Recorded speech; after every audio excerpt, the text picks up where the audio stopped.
बिस्मिल्लाहिर्रहमानिर्रहीम। अस्सलाम वालेकुम दोस्तों, मैं हूं फ़हीम अब्बास और मेरे साथ हैं उज़्मा एजाज़ खान। जी नाज़रीन, आज सबसे पहले हम बात करेंगे कि ईद कुर्बान कैसी गुजरी, ईद कुर्बान पे क्या क्या किया गया, सफाई के क्या इंतज़ामात रहे, कुर्बानियाँ किस तरह से हुई, कुर्बानी के जानवरों का जो फ़रोख्त थी वो कितने फ़ीसद हुए और कितने फ़ीसद ना हुई, महंगाई का आलम क्या रहा, गर्मी की शिद्दत क्या रही, ये तमाम तर चीज़ों पर हम बात करेंगे। चूँकि ईद कुर्बान अभी ताज़ी गुजरी है तो हमारे जहनों पर उसका अक्स बाकी है। हम सबसे पहले बात करें अगर खालों के हवाले से और गोश्त के हवाले से, कुर्बानी के हवाले से, तो फ़हीम आपको ये बताऊँ कि इस दफ़ा जो जानवर फ़रोख्त हुआ है उसमें 28 से 30% कमी आई है। लोगों में बिल्कुल जो ऐसा है, इस्तेताअत थी उसमें वो कम महंगाई रही। है। जी और खैर आप दोस्तों की ईद कैसी गुजरी, आपको सबको खुशामदीद। आप न्यूज़ कैफ़े देख रहे हैं और मेरी और उज़्मा की जो है वो बातचीत वो तो चलती ही रहती है। आप लोग खैरियत से हैं ना सब? यकीनन हमें हमारे टेलीफोन नंबर्स पे कॉल करके आप ज़रूर बताइएगा कि आपका ईद का दिन और ईद के ये सारे मामलात कैसे गुजरे। उसमें आप आपकी सही कैसे कह रही गुजरी हैं। उसमें पहले मेरी ईद बिल्कुल अच्छी गुजरी। आप आपका तो जाने अचानक के बाद मौसम जो था ना वो इतना, यहाँ तो बहुत गर्मी रही लेकिन जब आप निकले तो इतनी बारिश थी कि हम आप लोगों के लिए दुआ कर रहे थे आप खैर खैराफियत के साथ अपनी मंजिलों पे पहुंचे। एग्जैक्टली ऐसा ही है। वो होता ये है कि मेरी कोशिश होती है कि ईद की जो छुट्टियां होती हैं, ईद की छुट्टियां इसलिए क्योंकि हम वो प्रोग्राम्स रिकॉर्ड करवा देते होते हैं, क्योंकि ईद वाले दिन मेहमानों का आना जो है ना बिल्कुल वो बड़ा मुश्किल होता है और नाजरीन को भी पता होता है कि ये सारे रिकॉर्डेड प्रोग्राम्स हैं। दैट्स ट्रू, तो वो 2 3 4 5 जो छुट्टियां बनती हैं उनको मैं यूटिलाइज कर जी लेते हाँ हैं। अपने घर वालों के साथ, क्योंकि मेरे पेरेंट्स जो हैं वो कराची में नहीं होते, तो मैं उनके पास जाके तो मैं क्या करूं, मेरे भी पेरेंट्स नहीं होते, हाँ अब आप मेरे लिए कुछ कर। आप वीडियो कॉल करें, बल्कि आपके लिए प्रोग्राम सही रिकॉर्ड तो करवाए थे हमने। जी जी आप नहीं गई तो हम क्या करें हाँ लेकिन मेरे लिए 5 दिन कम थे ना फ़हीम, हाँ क्योंकि ये उस तो जगह है। जाने के लिए थोड़ा टाइम चाहिए। कोई बात नहीं, हम आपको पूरा कहीं ना मौका कहीं देंगे। बिल्कुल अच्छा खैर, वाकई आप सही कह रही हैं। ईद जो है वो मतलब ईद पे उतनी कुर्बानी नहीं हो सकी जितनी गुज़श्ता साल थी। कितना 28% कम जी 28 से कुर्बानी हुई 30% की कमी हुई है। और जो एक और बड़ा खदशा जाहिर किया जा रहा है ना फ़हीम, वो ये कि जो टेनिस एसोसिएशन है उनका ये कहना है कि जी एक तो वैसे ही खालों की अब पाकिस्तान में जो है वो बात नहीं रही है जो पहले थी, जिस तरह से दुनिया भर में खालें जाती थी और लेदर उनका बनाया जाता था। एक तो जो कीमती खाल होती है वो होती है गाय की और बैल की, तो उसके अंदर वो पहले उसकी कीमत 3000 होनी चाहिए और अब वो ये कह रहे हैं कि ये 2200 में फ़रोख्त हो रही है। साथ ही साथ जो 450 बकरे की खाल है और जिसमें 100 यानी 100 रुपये का इजाफा हो करके वो 450 हुई है। तो ये बड़ी एक मतलब तकलीफ दह सूरत हाल है। ये सूरत हाल फिर साथ साथ ये कि टेनिस एसोसिएशन का ये भी कहना है कि शदीद गर्मी की वजह से ये खालें सड़ जाएंगी क्योंकि इनका कोई मुकम्मल इंतज़ाम ही नहीं। हाँ इंतज़ाम नहीं है। और ये भी मैं बताऊं कि मुझे कुछ पिछले दिनों पता चला कि पाकिस्तान में ये जो चमड़े की इंडस्ट्री है ये मतलब क्यों है वैसे, मतलब दुनिया भर यूरोपियंस खुद क्यों नहीं ये सारा काम करते? वो हमसे ही लेते तो ना, पता सारी चला कि मजदूरी हमसे कराते हैं। हाँ पता चला कि जो मतलब इसकी वजह से पोल्यूशन और जो मौसम के ऊपर जो असरात आते हैं वो बाहर इतनी ज़्यादा पाबंदी है कि वो इस तरह की फैक्ट्रीज लगा ही नहीं सकते। तो पाकिस्तान में और पाकिस्तान जैसे कुछ ममालिक में ऐसी जो है ना फैक्ट्रियाँ लग जाती हैं। खैर एक दौर था, मुझे पता है, याद है कि जब रशिया से और यूरोप से लोग पाकिस्तान आया करते थे और यहाँ पे आके उनकी इस गर्म मौसम के साथ साथ एक बड़ी ज़बरदस्त जो अट्रैक्शन होती थी वो ये चमड़े की, जी हाँ जी, जैकेट्स होती थी, इनके दस्ताने होते थे और लेदर से बनी हुई जितनी भी चीज़ें ये हुआ करती थी। ये बहुत पुरानी बात नहीं है फ़हीम, ये आपको भी याद है और मुझे भी याद है, तो इसका मतलब है कम से कम इतनी पुरानी बात नहीं है। पाकिस्तान ने लेदर की सनत में बहुत तरक्की की है। जी हाँ जी हाँ, मगर अभी आहिस्ता आहिस्ता चीज़ें उस तरह नहीं रही हैं। तो मेरा ख्याल है हमारे जो बड़े हैं, हुकूमतें चलाने वाले हैं, हुकूमतों वाले हैं, इनको सोचना चाहिए कि इस इंडस्ट्री से भी हमने कभी पैसा कमाया है और ये हम आज भी कमा सकते हैं। खैर आज की जो खबर है, जो ख़ास खबर है जिसके ऊपर बात करना बहुत लाजमी है, मैं चाहता हूँ उस पर रोशनी डालें। मैं थोड़ी सी बात करूँगी उन तमाम तर मुसलमानों के हवाले से जो स्वीडन में जो हरकत हुई है, कुरान पाक की बेहुरमती की गई है, तमाम तर मुसलमानों के जो दिल है उनको उनकी इज़्ज़त नफ्स को मजरू किया गया है, उनको तकलीफ़ दी गई है। ये बहुत ही तकलीफ़ अमल है जो स्वीडन में हुआ है और ये कोई अभी नहीं हुआ, ये 12 पहले डेनमार्क की जो वहाँ पे एक उनके शहरी थे उन्होंने ये हरकत की थी और गाहे बगाहे एक इराक़ी एक बाशिंदे ने भी की थी और ऑन एंड ऑफ ये सिलसिला चलता रहता है और मुसलमानों के जज्बात को मजरू किया जा रहा है। उनकी उनकी जो यानी ये रिलीजियस जो आपके एक रिलेशनशिप होती है ना, इसको किसी भी तरह से किसी को भी हक नहीं है और दुनिया में किसी भी मुल्क को इसकी पजीराई नहीं करनी चाहिए। और ये बताते चलें आपको कि OIC का हंगामी इजलास मुनक्किद किया गया जिसमें इस हवाले से मजम्मत की गई। लेकिन फ़हीम, क्या सिर्फ मजम्मत कर देना काफ़ी है? नहीं, देखें उस्मा, सबसे पहली बात ये है कि हमें लगता है कि बाहर की दुनिया में बड़ी तमीज़ है और वो लोगों को बिल्कुल भी जो है वो कुछ नहीं कहते हैं, वो अपनी मर्ज़ी से ज़िंदगी गुजार रहे हैं, बड़ा सुकून है, पीस है। ये उसका मुंह बोलता सबूत है कि ऐसी कोई बात नहीं है। आज भी दुनिया भर में ये इस चीज़ का एहसास होने की ज़रूरत है कि किसी का जो रिलीजन है आपने उसके बारे में कोई बात नहीं करनी है, हर एक के मज़हब की आपको रिस्पेक्ट करनी है। ये बड़ी बुनियादी सी बात है। और दुनिया भर के मुसलमानों को अपने लड़ाई झगड़े छोड़ के ये बात बाकी के इंसानों को, बाकी के लोगों को बावर करवाने की ज़रूरत है कि हम रसूल पाक सल्लल्लाहु अलैहि वसल्लम की ज़ात मुबारक से किस कदर हम मोहब्बत करते हैं। उनकी एक की हुई छोटी सी बात या कुरान पाक के हवाले से की हुई छोटी सी बात जो है वो हमारे दिल तोड़ देती है, हमें बहुत तकलीफ पहुंचाती है, बहुत तकलीफ में है फ़हीम।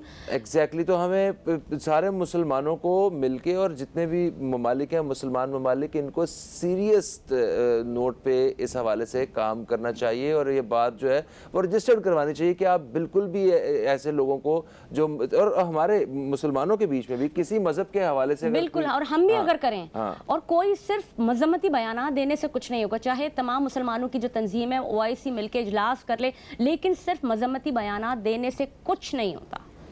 कुछ ना कुछ हिकमत अमली अपनानी चाहिए फ़हीम। जो आज का जो एक अहम मसला है जिसके ऊपर हमने अपने तज्ज़ियाकार भी बुलाए हुए, वो है IMF के हवाले से जो कर्ज़ाजात हैं उसकी मंजूरी दे दी गई है। IMF ने 9 माह के कलील मुद्दती कर्ज़े की मंजूरी दे दी है। यहाँ ये बात बहुत अहम है कि स्टाफ लेवल का कर्ज़ा है और कलील मुद्दती $3 अरब के कर्ज़े के हवाले से बात की गई है। साथ ही साथ ये बताते चलें कि जुलाई के वस्त में इस कर्ज़े की पहली एक इजरा कर दी जाएगी। अब इस जो ये कलील मुद्दती कर्ज़ा, इसके इम्पैक्ट क्या आएंगे पाकिस्तान के ऊपर, पाकिस्तान की मईशत के ऊपर, पाकिस्तान की अवाम के ऊपर, क्या खदशात हैं? बहुत सारे ऐसे खदशात हैं जो लोगों के दिलों में मौजूद है, जिसमें महंगाई सबसे बड़ी बात, और साथ ही साथ जो इजाफा जात हैं, यानी कि बिजली के बिलों में इजाफा जो कि ऑलरेडी बहुत ज़्यादा हो चुका है, पेट्रोल की मद में इजाफा, टैक्स नेट में लोगों को लाना, टैक्स को बढ़ाना, तवानाई के शोबे में इस्लाहात, और IMF की तरफ से बहुत सारी शराइत रख दी गई हैं और इन शराइत को मानना ही ज़रूरी है। यहाँ एक बात बहुत अहम है फ़हीम, आपको बताती चलूँ, शायद लोगों को पता नहीं है कि IMF ने 1950 में पहली दफ़ा पाकिस्तान के साथ मुआहदा किया था और पहली दफ़ा रुकन बना था और 23 कर्ज प्रोग्राम इनके बन चुके हैं। 23 कर्ज प्रोग्राम, जिसमें से सिर्फ एक मुकम्मल हुआ 2013 में, सिर्फ ये एक प्रोग्राम मुकम्मल हुआ था जो कि नून लीग की हुकूमत में ये हुआ था। इससे पहले मुख्तलिफ हुकूमतें आती गई और वक्त का पहिया घूमता चला गया, लेकिन IMF के साथ जो ताल्लुकात थे वो ऑन एंड ऑफ, जो एक एडजस्टमेंट वाले जो ताल्लुकात होते हैं वो बनते रहे और आगे बढ़ते चले गए। जी, अभी आगे बढ़ते हैं और तारुफ करवाते हैं मेहमान का। हमारे साथ स्टूडियो में मौजूद हैं जनाब आसिफ शेख जावेद साहब, जो कि तज्ज़ियाकार हैं और आपसे हम इस हवाले से बात करेंगे। आपको खुश आमदीद, अस्सलाम वालेकुम, कैसे हैं भाई आप? Thank you very much for having me. तबीयत ठीक है आपकी? माशाअल्लाह। सर देखें, जब कोई मुश्किल हालात में होता है और वो बड़ा मोहसिन इंसान होता है उसका जो उसको कर्ज देता है, ऑब्वियस है ना, क्योंकि दुनिया भर में और भी बहुत सारे गरीब ममालिक हैं और पाकिस्तान को एक दफ़ा फिर से कर्ज़ जो है वो मिल गया है। और कर्ज़ इंसान इसलिए लेता है कि वो अपनी कमर सीधी कर सके, अपने जो माशी प्लान उसके सारे रुके हुए हैं उनको दोबारा से बहाल कर सके और फिर सिलसिला शुरू हो और कर्ज़ वापस अदा करे और ख़ुद को और अपनी कौम को जो है ना वो बहरान से निकाले। यही बुनियादी मकसद है इसका। हम लोग इस मकसद में किस हद तक कामयाब होते हैं? ये कर्ज़ का आना कितनी बड़ी खुशी है या ये एक अवाम के लिए जो तकलीफ की खबर है, ये उस तरह है? ज़रा थोड़ी सी रोशनी डालिएगा इस पर। देखिए फ़हीम भाई, बिल्कुल सही आपने कहा, पूछा कि ये खुशी है या परेशानी है। लोग हमसे भी कहते हैं कि भैया आप IMF ने ओके कर दिया है लोन तो आप खुश हो रहे हैं। बात यह है कि इस वक्त ये इसलिए खुशी का बायस है कि हमें सांसें दुरुस्त करने का मौका मिल जाएगा। इस वक्त बहुत क्रूशल और बहुत क्रिटिकल सूरत हाल से हम गुजर रहे हैं और हमारे सारे प्लान्स जो हैं वो एट हॉल्ट होते या एट हॉल्ट हो जाते अगर ये हमें लोन सैंक्शन ना होता। ठीक है। तो ये अभी स्टाफ लेवल का जो अरेंजमेंट किया है उन्होंने, इसको भी उन्होंने अपने एग्जीक्यूटिव बोर्ड से अप्रूव करवाना है और इंशाल्लाह वो भी हो जाएगा। लेकिन बहरहाल ये गवर्नमेंट की बड़ी एफर्ट थी और इसमें इन्होंने कंटिन्यूड एफर्ट की, फाइनेंस मिनिस्टर ने भी, प्राइम मिनिस्टर ने भी, और ये कर्जा लेने में कामयाब हो गए। क्योंकि अगर ये कर्जा नहीं मिलता तो खुदा न खास्ता फिर हम बहुत खतरनाक सूरत हाल में एंटर हो सकते थे। तो अब कम से कम ये है कि थोड़ा आपको ब्रीदिंग स्पेस मिलेगा, आप सोचने समझने के काबिल होंगे कि हमें आइंदा कैसे मूव करना है। अच्छा, अब आपने जैसे अपने इंट्रो में कहा कि महंगाई, ऑब्वियस देखे बात यह है कि अब उन जिन्होंने कर्जा दिया है उन्होंने अपने कर्जे को भी सिक्योर करना है और उसकी वापसी को सिक्योर करना है। ये एक इंटरनेशनल फिनोमेना है। आप इसको एक जो है नीचे लेवल का कोई बंदा जो प्राइवेटली लोन देता है या कोई इंटरनेशनल मॉनेटरी एजेंसी है तो उसका सबसे बुनियादी चीज ये होती है कि उसको कर्ज दिया जाता है जिससे उनको लगता है कि कर्ज वापस हो सकता है। अब चूंकि हमारी हालत जो पिछले सालों में बहुत खराब रही तो वो उन्होंने इसको डिले भी किया और ऐसा लग रहा था लोगों को और हम सबको ऐसा फील होता था कि शायद इस गवर्नमेंट से ये नेगोशिएट नहीं हो पाएगा और आगे सूरत हाल कैसे खराब हो रही थी कि हुकूमत की टर्म खत्म होने जा रही है, केयर टेकर गवर्नमेंट ने आना है तो आईएमएफ उनसे डील नहीं करना चाहती। तो ये बहुत अच्छा हो गया है कि इस गवर्नमेंट से हो गया है तो केयर टेकर गवर्नमेंट को एटलीस्ट इस मुआहदे में नहीं जाना पड़ेगा। जावेद साहब, बात सर ये कि यही अगर सब कुछ करना था तो ये 8 महीने पहले सागदार साहब जब आए थे और उन्होंने ये सारी शराइत जो अगर माननी थी इसी तरह तो 8 महीने पहले कर लेते। देखें, बात यह है कि जब हम किसी नेगोशिएशन में जाते हैं तो कोशिश तो यही होती है हमारी कि हम बेहतर से बेहतर टर्म्स पे लें और जब नहीं हो पाता तो हमें जाहिर है कि एक्सेप्ट करनी होती हैं चीज़ें। तो सही है कि पहले कर लेते तो और बेहतर होता, इतनी क्रिटिकल सूरत हाल जो डेवलप हुई वो ना होती। और देखें, साइकोलॉजिकल एक इम्पैक्ट होता है पूरी कौम के ऊपर कि लोग परेशान होते हैं जी, लोग आपस में बात करें क्या होगा क्या नहीं होगा, इससे कारोबार पे असर आ रहा होता है। आपकी इंपोर्ट्स रुकी हुई थी, आपकी एलसीज रुकी हुई हैं, आपके रेवेन्यूज एट हॉल्ट आ गए, एक्सपोर्ट्स आपकी जो हैं वो स्टैग्नेंट हैं, कोई बढ़ नहीं रही। मैं तो अपने बचपन से कर्ज आने के बाद तो देखें, आपने कहा कि चीज़ें बहाल होती हैं, बेहतरी की तरफ आते हैं, मगर हम तो और ज़्यादा बर्बादी की तरफ आ जाते हैं। टैक्स बढ़ जाएंगे, महंगाई हो जाएगी, आपको हमें जो है ना सबको टैक्स। देखें फ़हीम भाई, आप सही कह रहे हैं, लेकिन बात यह है कि इसके अलावा और कोई चारा नहीं है। अब मैं आपको एक बात बताऊं, ये कोई ऐसी नामुमकिनात में से भी नहीं है। आईएमएफ से को खुदाफिज कहना कोई ऐसा नामुमकिन नहीं है। 2016 में हम खुद ये कर चुके हैं। अच्छा। कि हम उसके प्रोग्राम से बाहर आ चुके हैं, लेकिन हम सस्टेन नहीं कर पाते और उसकी वजह क्या है बुनियादी मैं आपको बताऊं, हमारी जो पॉलिसीज़ हैं वो हम रिटेन नहीं करते। हुकूमत के चेंज होने से हमारी नेशनल लेवल की पॉलिसीज भी ख़त्म हो जाती हैं। जो तरक्की का पहिया वहीं रोक देते हैं, हम वापस से उसको बैक ट्रैक पे ले जाते हैं। नहीं, ये उस हुकूमत का था, वहां से शुरू नहीं करना, नया शुरू करो। मतलब उसके पैरेलल तो हम एक नया प्रोजेक्ट शुरू कर देते हैं बिलियंस लगा के, दोबारा उसको छोड़ देते हैं कि ये उसने किया था, फला प्राइम मिनिस्टर ने फला। ये नहीं होना चाहिए। आप देखें मुल्कों में ये लड़ाइयां हैं ना, इसमें पाकिस्तान के जो नुकसान है वो बहुत होता है। इसमें बहुत नुकसान हुआ। सर ये कि जो आईएमएफ है वो दुनिया भर के लिए उसका कर्जा मुश्किल है और पाकिस्तान के लिए मुश्किल तरीन सूरत हाल। क्या वजह है, कितना मुश्किल तरीन? देखें, बात यह है कि हमने पिछले सालों में कोई किसी भी शोबे में कोई खास खातर खा तरक्की नहीं की या हमने कोई रिफॉर्म्स नहीं किए। आप एजुकेशन को ले लें, आप सरकारी महकमों को ले लें, ठीक है। तो मैं तो समझता हूँ, मुझसे लोग पूछते हैं जी 1 पॉइंट एजेंडा क्या है? भाई, आप करप्शन को काबू करें, ठीक है, आपकी एजुकेशन बेहतर हो जाएगी, आपकी गवर्नेंस बेहतर हो जाएगी। फिर दूसरा, ऑस्टेरिटी की नारे बहुत लगते हैं हर हुकूमत में, ऑस्टेरिटी, सादगी। कहीं कोई सादगी किसी को नजर में आ रही है? आप किसी सरकारी दफ्तर में चले जाएं, अगर वो ऑफिसर अपने रूम में नहीं भी है तो भी 2-3 घंटे तक एयर कंडीशनर ऑन है, गाड़ियों का एक कॉन्वॉय जो पीछे चल रहा है। तो मतलब हमने फिर हम जो है लोग इसीलिए परेशान होते हैं, जैसे आपने कहा ना कि महंगाई का तूफान, तो वो जो आम आदमी है वही सोचता है कि यार सारा कुछ बोझ मेरे ऊपर क्यों आ रहा है। सर देखें, हमारे जो हुक्मरान हैं वो बड़े खुश हैं इस वक्त के, कर्जा जो है ना शुक्र है मिल गया जनाब, हमारे सारे मसाइल हल हो गए। क्या वाकई उनके मसाइल हल हो गए या मुल्क के मसाइल हल हो गए? ये एक बहुत बड़ा सवाल है सर। उसके अलावा देखें, कभी कभी ऐसा लगता है कि हमारी जो टोटल जो सोर्स ऑफ इनकम है वो सिर्फ कर्जे ही हैं। अगर मतलब क्योंकि कोई भी गवर्नमेंट होती है उसकी यही कोशिश होती है किसी तरह कर्जे ले लिए जाएं। कहते हैं आवाम को यही कि हम कर्जे नहीं लेंगे, बिल्कुल नहीं लेंगे, मगर इन दी एंड कर्जे ही लेते हैं और इतना बोझ डाल के आवाम के ऊपर चले जाते हैं कि जो पता नहीं उतर ही नहीं पाता है। आप बताइए कि इस कर्जे से मतलब क्या क्या मसाइल हल करने हैं हुकूमत ने, इनका क्या प्लान है और क्यों इनको हर दफ़ा पैसे कम पड़ जाते हैं, क्यों कर्जे लेने पड़ते हैं? क्या हमारे कोई नुकसान, हमें कहाँ से नुकसान हो रहा है? इतना माशाल्लाह ज़राई मुल्क है, कमाई अपनी खुद करते हैं और बहुत सारे शोबे हैं, उसके बावजूद क्या हम अपने अखराजात खुद नहीं पूरे कर पाते? कि कर्जे लेने पड़ते हैं? फ़हीम भाई, बात यह है कि देखिए, जैसे आपने कहा कि सारे मसाइल हल हो जाएंगे, तो कर्ज से कभी सारे मसाइल तो हल होते नहीं है। जैसे मैंने पहले भी कहा कि ब्रीदिंग स्पेस, तो ब्रीदिंग स्पेस इनको मिली है। अब ये तो हुकूमत की काबिलियत है कि वो उसको कैसे इस्तेमाल करते हैं, कैसे मैनिपुलेट करते हैं। और देखें, मैं तो ये एक छोटी सी बात कहता हूँ, एक आम सा दुकानदार भी है, एक आम छोटा बिजनेसमैन भी हो मेरी तरह का, वो भी इस पे गौर कर रहा होता है कि भाई मेरा कारोबार मुनाफे में है या नुकसान में है, और अगर नुकसान में है तो क्यों नुकसान में, और कम मुनाफा है तो क्यों। तो क्या ये जो हुकूमत के लोग हैं, और हुकूमतें आती जाती रहीं 70 सालों में, तो क्या किसी को समझ नहीं आया कि हमारा PIA क्यों लॉस कर रहा है, हमारा पाकिस्तान स्टील मिल क्यों लॉस कर रहा है, हमारे रेडियो पाकिस्तान में क्यों प्रोग्रेस नहीं हो रही, PTV में क्यों प्रोग्रेस नहीं हो रही। तो इस पे किसने गौर किया है? तो अगर एक आम आदमी अपने कारोबार के बारे में सोच सकता है। देखिए, बात यह है कि मैं ज़ाती तौर पे समझता हूँ, मैं तो कम नॉलेज रखता हूँ, लोग जो यहाँ अरबाब इख्तियार हैं वो ज़्यादा समझते हैं। मैं तो ये कहता हूँ कि अगर PIA के ऑपरेशन आप रोक दें और किसी को उस नौकरी से बर्खास्त ना करें, क्योंकि हालत बहुत ख़राब है इस वक्त। किसी को, मैं ये सोच भी नहीं सकता कि हम किसी को कहें कि जिनकी नौकरी ख़त्म करें। जो लोग हैं उनको भी अगर आप सैलरी भी देते रहें, सिर्फ ऑपरेशन भी रोक दें, तो आप बिलियंस बचा लेंगे हर महीने। उन्हें तो पेंशनें भी देनी है। तो बात यह है कि ऑपरेशन पे जो ऑपरेशन पे इतना नुकसान हो रहा है, आप लोगों को सैलरी देते रहें जब तक कि वो उसकी सस्टेनेबिलिटी नहीं आती, लेकिन मजीद आप उसको चला रहे हैं तो उससे और नुकसान हो रहा है। तो सर, आपका क्या ख्याल है कि ये जो प्राइवेटाइज करने की बात की जा रही है कि निजकारी या हुकूमती जो इदारे हैं इनकी निजकारी कर दी जाए, डू यू थिंक कि निजकारी ही एक वाहिद हल है? देखें, बात ये, निजकारी बेसिकली तो कोई भी आदमी होगा तो वो निजकारी के खिलाफ होता है, और ख़ास तौर पे जो सेंसिटिव हमारे इदारे होते हैं, पोर्ट्स हैं, एयरपोर्ट्स हैं, या एयरलाइंस वगैरह, या जैसे हमारी नेशनल एयरलाइन है, कोई भी पसंद नहीं करता कि इसकी निजकारी हो।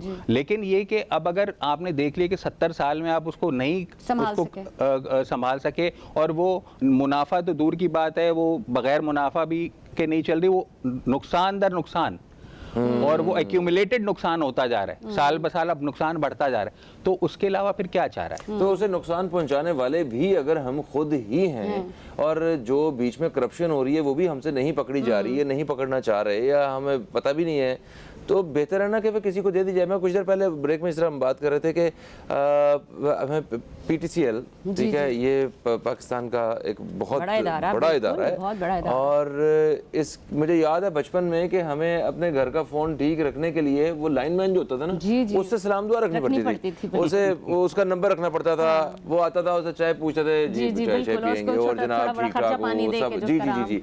फिर वो खर्चे पानी भी बीच में चलते थे। वो एक एक्सचेंज का जो SDO या जो भी होता था, उसका बड़ा एक वो होता था कि जनाब, हाँ, कि ताल्लुकात रखने पड़ते थे आपको, उनके बगैर तो हो ही नहीं सकता था, कनेक्शन मिल ही नहीं सकता था, कनेक्शन नहीं मिलता था, आपको पता नहीं कितनी लंबी लाइन में जाके मिन्नतें करनी पड़ती थी। फिर जनाब उसका 26.6% शेयर जो है ना बाहर की कंपनी को दे दिए गए, वो प्राइवेट, इतने % प्राइवेट हुई है।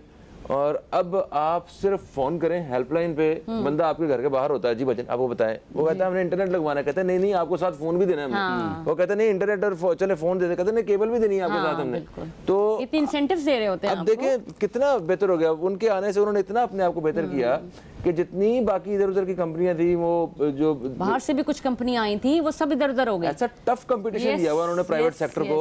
यही हम पाकिस्तान इंटरनेशनल एयरलाइन के साथ भी तो कर सकते हैं। क्यों नहीं कर सकते? सालाना अरबों खरबों के नुकसान हो रहे हैं। और आप देखिए, छोटी छोटी एयरलाइंस जो थी पाकिस्तान में, उन्होंने ग्रो किया, उन्होंने बिजनेस किया, प्रॉफिट किया, अपने इंटरनेशनल रूट्स ऐड किए। तो अगर एक प्राइवेट एयरलाइंस कर सकती है, तो फिर PIA का इतना बड़ा इंफ्रास्ट्रक्चर था, और इतने बड़े लोगों ने, काबिल लोगों ने इसको चलाया, बड़े बड़े काबिल लोगों ने इसको खड़ा किया और इसके रूट्स बनाए। और PIA को ये एजाज हासिल है कि इसने बड़ी बड़ी दुनिया की कामयाब एयरलाइंस को एस्टेब्लिश किया। तो फिर हमारे साथ क्या हुआ? दुनिया भर में मशहूर था कि बाकमाल लोग लाजवाब ऐसा ही था। लेकिन बहरहाल जो PIA का हाल नहीं, मैं उसके बारे में अभी मैं कुछ नहीं कर सकती। अभी मैं सबसे पहले बात करूंगी एयरपोर्ट्स के हवाले से।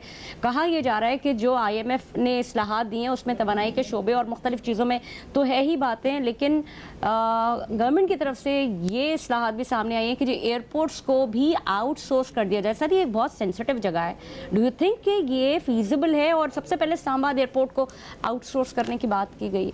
अच्छा, मैं ये समझता हूँ कि मैं एग्री करता हूँ कि बिल्कुल सेंसिटिव मामला है, लेकिन अब क्या शराइत पे हमने तय कर लिया है ऑलरेडी?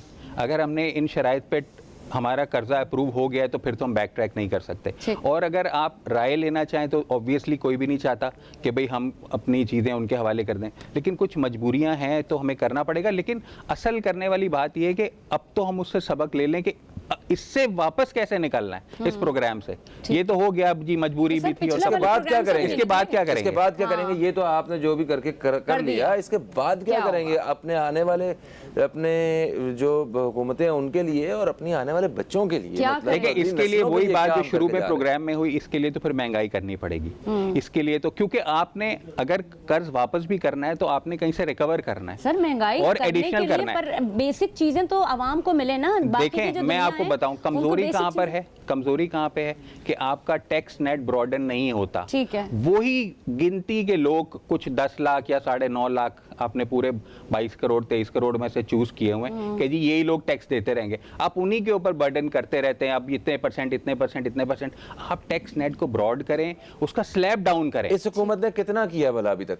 कोई या तो हो ना, ये इतना बड़ा इशू है तो इसको टैक्स नेट बढ़ाया है इन्होंने। और जैसे आप फहीम भाई अभी ब्रेक में कह रहे थे ना कि वो सबको अपना टैक्स कंसल्टेंट हायर जी, करना जी, पड़ता जी, है, बड़ी इंपॉर्टेंट बात है। देखें, आप टैक्स नेट को ब्रॉड करें, उसका स्लैब डाउन करें, ठीक है। उसका रेशो कम करें, ठीक। कम टैक्स ले, लोग ज्यादा बढ़ाएं और फॉर्म को सिंप्लीफाई करें। आसान करें। अगर आप अभी अपने फोन से पे जो है फटाफट वीजा की मुख्तलिफ मुल्कों का वीजा फॉर्म डाउनलोड करें, फिल करना शुरू करें, तो आपको लगेगा वीजा अप्लाई करना कितना आसान कर दिया दुनिया ने। और हमारा टैक्स नेट अच्छा खासा पढ़ा लिखा बंदा, तजर्बेकार कारोबारी आदमी, उसको भी वकील करना पड़ता है। पसीने छूट रहे होते हैं कि यहाँ क्या लिखना है, वहाँ क्या लिखना है। तो जो फहीम अब्बास ने बात की बिल्कुल सही है कि आप इसका स्लैब डाउन करें, फॉर्म को आसान करें और उसको फ्रेंडली करें। सर डॉलर जो है ना वो इस वक्त मुल्क में आ रहे हैं, आईएमएफ का कर्जा डॉलरों में आ रहा है, रुपीस में आ रहा है। अच्छा, अगर डॉलरों में आ रहा है तो क्या डॉलर की कीमत जो है वो मतलब गिरेगी पाकिस्तान में? डॉलर की कीमत गिरने से बहुत सारी जो है ना वो सहूलतें आवाम को, ठंडी हवा का झोंका सा एक आया करता है, क्या वो आएगा? जी बिल्कुल। देखें, और मैं आपको बताऊं कि वो ठंडी हवा का झोंका लोग महसूस कर चुके हैं, क्योंकि साइकोलॉजिकल इम्पैक्ट भी बहुत बड़ी चीज़ होती है। जब ये आपकी डील नहीं हो रही थी तो लोग परेशान थे और डॉलर भी शूट कर रहा था। अब क्या है कि लोगों को पता चल गया कि डील हो गई तो डॉलर ऑब्वियसली नीचे आएगा।